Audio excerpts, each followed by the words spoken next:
Hi friends, இன்றைக்கி நம்ம அப்பு கிச்சனில் பார்க்க போகிற சமையல் சுட்டு பனஞ்சு குழம்பு வைப்பது எப்படி. அதுக்கு தேவையான பொருட்கள்: தக்காளி 3, வெங்காயம் 250 கிராம், பச்சை மிளகாய் 5, ஒரு 10 காஞ்ச மிளகாயை சுட்டு வச்சுருக்கேன்.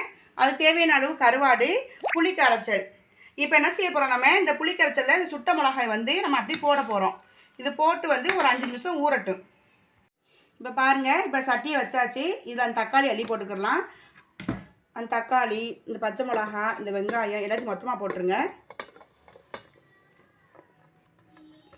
அப்படியே மொத்தமாக போட்டுட்டு இது எல்லாத்தையும் என்ன செய்யணும், நம்ம கையை வச்சு நல்லா பெனைன்னு தக்காளி கொஞ்சம் கரையணும். இதில் இப்படி பெனையும் போது நல்ல வாசமாக இருக்குங்க.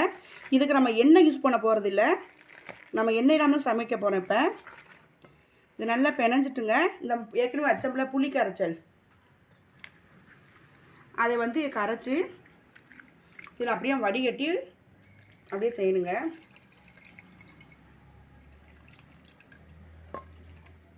இன்னும் தண்ணியை ஊற்றிட்டு நம்மளுக்கு அந்த புளி நம்மளுக்கு எவ்வளோ சாறு இருக்கோ அது வரைக்கும் நீங்கள் எடுத்துக்கிறங்க.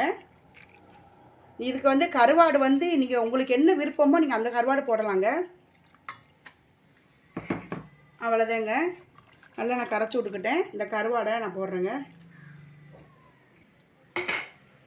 உப்பு பார்த்து போடுங்க. இப்போ நான் கொஞ்சம் உப்பு போட போகிறேன்.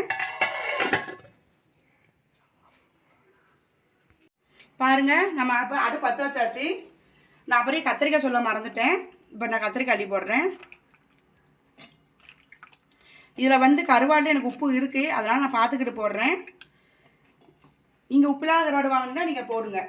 இதோட மூடி வச்சு ஒரு 5 நிமிஷம் கழிச்சு எப்படி இருக்குன்னு பார்ப்போம். இப்போ பாருங்க, ஓப்பன் பண்ணுறோம். இப்போ நம்ம குழம்பு வச்சு இப்போ 10 நிமிஷம் ஆயிடுச்சு. இன்னொரு 5 நிமிஷம் கொதிக்கட்டு. பாருங்கள், 5 நிமிஷம் ஆயிடுச்சு. இப்போ நம்ம அடுப்பை ஆஃப் பண்ணிடுவோம்.